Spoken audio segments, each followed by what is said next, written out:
pretty competitive for that first half, and then maybe the end of that second quarter. Did it feel like the 7-0 run the Lakers went on there and kind of spilled into the third a little bit, and the game just got away from you? I would say, unfortunately, I do think there was a little bit of a hangover from the end of that second quarter, giving up that offensive rebound off the free throw and allowing them to just get a little bit of momentum. And I thought we came out in the third quarter just still, with a little bit of again, I think just hangover might be the best word, where we started a little bit slow. But I do think we got to realize when moments like that happen, how do we just continue to lean into our identity a little bit more, continue to get more competitive defensively, more together on both ends of the court. And I love the way that we finished that game, like committing to trying to get the ball out of Doncic's hands, scrambling, creating some turnovers, trying to get other guys to make some plays. And then for the most part, when we're playing with the pass, man, at one point during halftime, I think we were shooting like 80% on assisted field goals. And when we get a little bit, the ball gets sticking, that's when we don't get as great of shot quality. And I think we also put ourselves in position to have 23 turnovers. A couple lineup questions.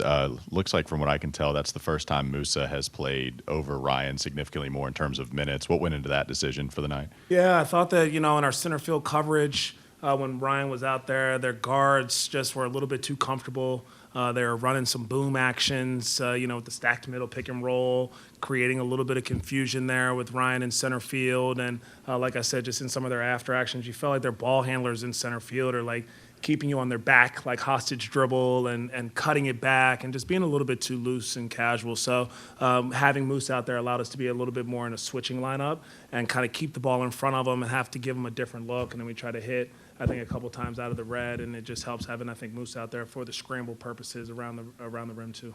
Also, Liam McNeely out there in closing time for quite some time. I know you talked about his spirit before the game. What went into the decision to keep him out there for winning time? I liked his energy, and a lot of times I try to tell the young guys it's not about scoring for me. So, like, if you miss a shot, make a shot. I'm more concerned with where's your competitive spirit.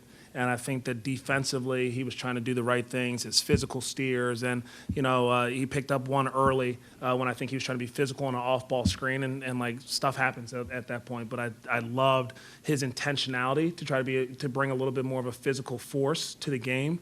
Offensively, I thought that he was way more assertive and decisive and driving the ball with some force and ready to make the right rim reads and stuff. So I just really liked the pop and energy that he gave us. And I thought that he had a good way about him on both ends of the court.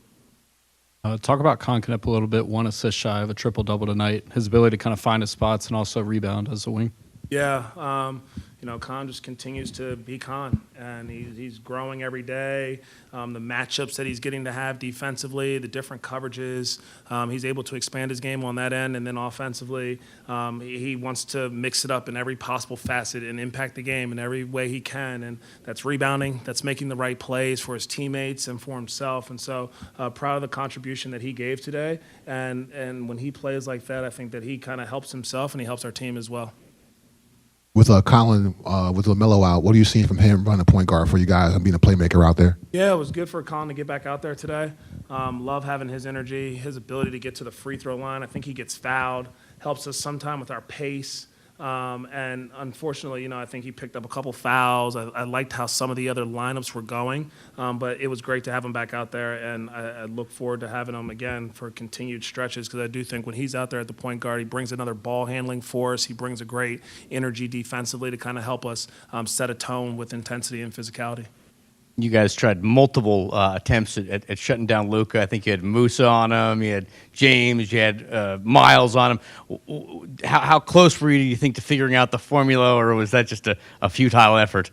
No, I think that a player, especially an offensive player, with his skill set, you have to throw different looks and different bodies, bring a different look a lot of times and different coverages. And it's interesting to watch him out there sometimes try to manipulate offenses. And I think it's just a necessary part of the game, not only with Doncic, but also with some of these great offensive teams. People can just get in a rhythm really easily, and you have to find different ways to kind of be versatile and have a lot of tools in your toolbox. Talk about switching your defensive coverages throughout the game. You had Sion on him. Sometimes you don't send the double when you have Sion on him, or you don't send it with Miles.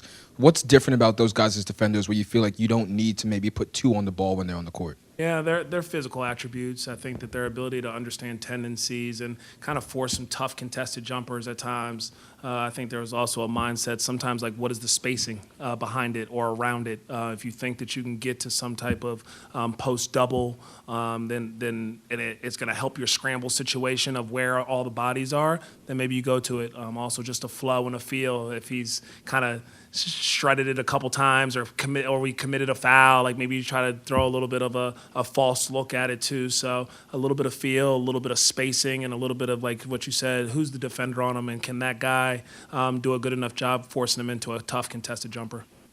In the 3 games before this, KJ Simpson's averaged about 13 minutes a game. Tonight he played 20 minutes. Despite the fact that he's on a two-way, how confident are you in him to come in and be productive? Oh, extremely confident in KJ. He's been here now going into season number 2, and I think that when we drafted him, we were confident in his abilities to grow and help us build this thing. And he obviously had a phenomenal summer and helped us win a summer league championship. And so the more reps that he can get, that our rookies can get in these like tight games versus some good teams, I think it just helps build your character, helps build a familiarity with what it takes to win and how hard it is to win in this league. But I have great confidence in KJ, and I'm glad that he's actually getting an opportunity right now to play in some of these meaningful games.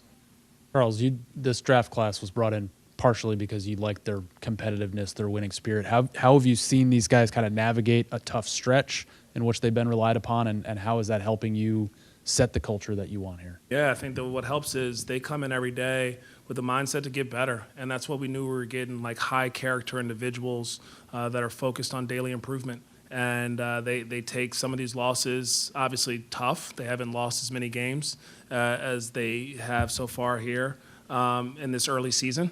But I think what's great is they obviously see them as losses and they're upset, but they're also like, these are learning experiences. And now I have a better feel for what I need to do defensively and how I show my hands versus Doncic or Reeves or whoever we played last game, Maxey or whatever it may be. They're learning on that end, and I think offensively they're just learning the importance of how fast you have to play, how physical you have to be. You get it going a little bit, and now you're on the scouting report, and so guys are a little bit more keyed in on your tendencies, and they're going to top lock you in the corner, and how do you get open versus that. So I think that it helps just their overall growth.